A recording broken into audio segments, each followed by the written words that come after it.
We had a rare 2 blowout week last week, 1-2 overall for the model. Just means it's time for a bounce back this week. What are we looking at? Yeah, hopefully none of these games have the comedy of errors that the Cowboys did in that game. That just the momentum completely pivoted, I think, on that the 4-and-out, and then the defense actually showed up in a game that they also killed them. So I don't know, but we move on to the next picks. It's week 10, and our first early value is on another NFC East squad, the Giants plus 3.5 at the Bears. This is a 58.9% probability, 6.5% edge, so pretty high up there early in the week. Bears are one of the hottest teams against the spread in the NFL, covered in 5 of their last 6. Also a team that the model has been on a lot lately. We are on them last week to cover against the Bengals. They did. That was our spread pick or early pick of the week that won. They had to pull it out of a hat at the end, but they did, in fact, cover. The offense is gaining some serious momentum. The young guy has emerged. Caleb Williams, his play continues to be up and down, but all the upside is there, especially against poor defenses, and a little more on that in a minute. The Bears defense has been pretty vulnerable lately, I'll say, 77 points in the last 2 weeks. However, the Giants certainly lack the firepower of those Ravens and Bengals offenses that put up those numbers against the Bears. And this Giants offense feels a little capped without Scadaboo and Neighbors, but you got to see that Dart is really coming along. He's taking pretty good care of the football, not really turning it over. He's showing the rushing upside, so he's got the dual threat ability. And they hung in there with the 49ers. You know, they fell back early, but were in there the whole rest of the way, pretty much going blow for blow with them. The model has this game over 47.5 at 53%. And I'll be honest, that's a play I like more than the spread. I do like this game for a lot of betting value. I don't think the Giants are, out of range to cover this. I'm not trying to go against the model here or anything, but I just think that another bet that it also likes of the over is a little bit more my speed in this game. Bears are over at 5-2-1 this season. Giants and Bears both give up a ton of yards. So I think you're going to see longer sustained drives. Big plays probably happen in this, and I think you'll see the points come pretty easily and not really at a premium. And with the total at 47.5, that feels very reachable on the lower end of what I think you would see two teams with defenses of this caliber be at. Yeah, I think that's a good call out in terms of the high scoring potential of this game. It's weird. I have such a weird relationship with this Bears team this year. I think they're almost always a threat to hang big offensive numbers, as they showed down the stretch last week, almost giving that game away. They're also vulnerable to any competent offense, even competent playmakers. Jackson Dart probably qualifies as that right now. I would have liked this a lot more with Scadaboo healthy a couple weeks ago, or certainly with Neighbors involved too. They're so handicapped now, but I think this is the model kind of saying, sniffing out, maybe there are more holes here than the Bears' hot streak, win streak turn to the season has shown. And it's a key football number, catching a field goal, 3.5. I like that. A lot of key field goal numbers here. Moving to another one here. The Niners plus 3.5 next on the list against the Rams, who, man, they've been a juggernaut this year. I'm going to need to be talked into this one. What do you got? Yeah, so I maybe at first glance felt I need to be talked into it, but doing the research, it does kind of sing to me a little bit unless there's something I'm missing. But 58.9% probability, 7.7% edge. So even better value here. You're going to get an almost even money, which is really great on a spread. Hold on. Cowboys are trading for Pro Bowl defensive tackle Quinnen Williams, sending a first-round pick and more to the Jets. Hey, breaking news. Let's go. We're breaking trades on the podcast. Hopefully you don't hear about this trade until you watch this show. And we are basically Ian Rappaport. Sweet. Hey, 2 moves for the Cowboys today. I'll take that. Not bad. All right. Anyway, so 7.7% edge, even better. Like I said, pretty much even money at the spread here. 49ers look to keep their stay afloat by all means season going against this really hot Rams team. winning 3 straight blowouts against the Saints, Jaguars, and Cooper Rush Ravens. But they have looked very good. They are rolling.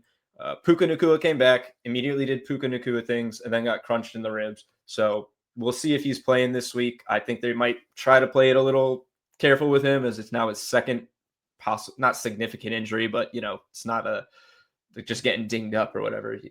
Jawan Jennings has been nursing a rib injury all year, and it's been hurting him. You could see that. So they're hopeful he plays, though. Huge for the 49ers. If not, I mean, I think this number is probably cooked in with Puka playing. If not, I think it's a little closer. However, this previous matchup between them this season is pretty much looks on paper what these two teams look like right now. The Niners are pretty much the exact same team offensively.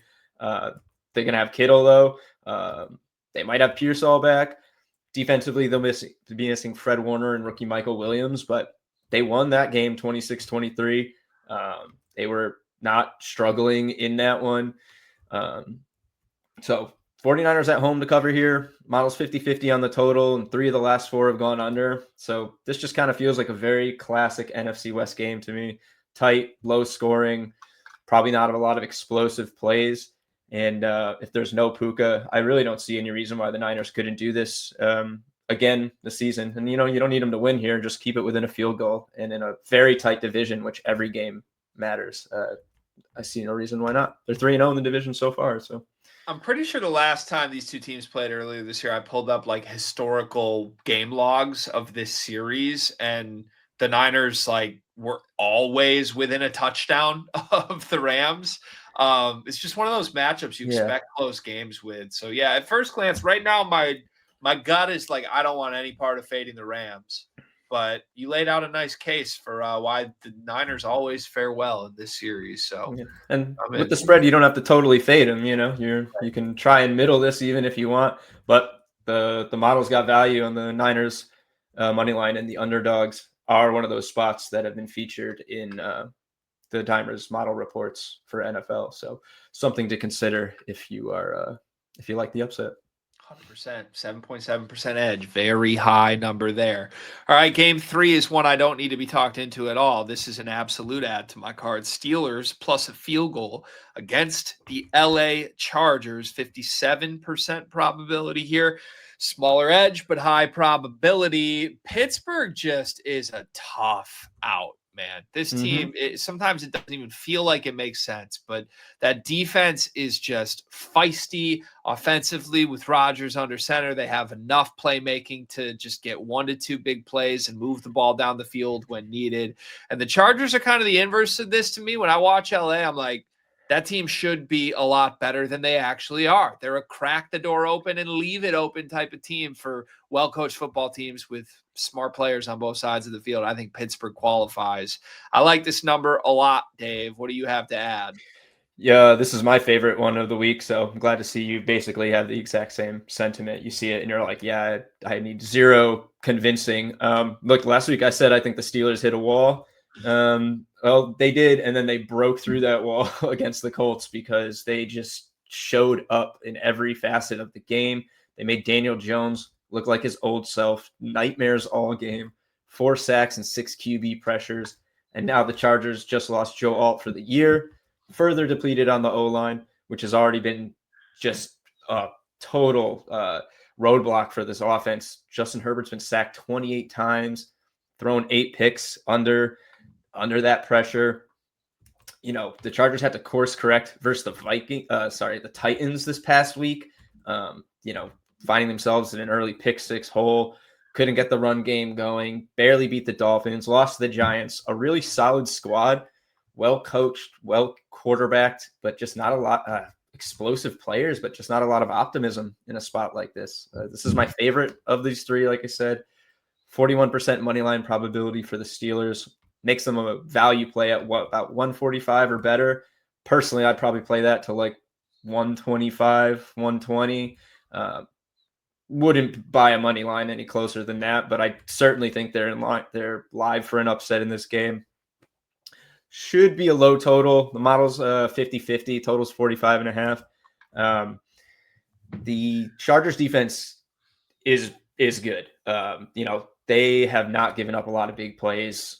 Third fewest passing yards, tied for the second fewest touchdowns. So while I think the Steelers are going to be, like you said, Greg, a tough out, I don't think it's going to be, at the expense of the Chargers defense just hemorrhaging big plays or anything here. We've got like one of the lowest projections for DK Metcalf all season at 49 yards, and he hasn't topped 5 receptions this year, is relying on the big play. So might be one of those grinders, Kenneth Gainwell, Jalen Warren type of game.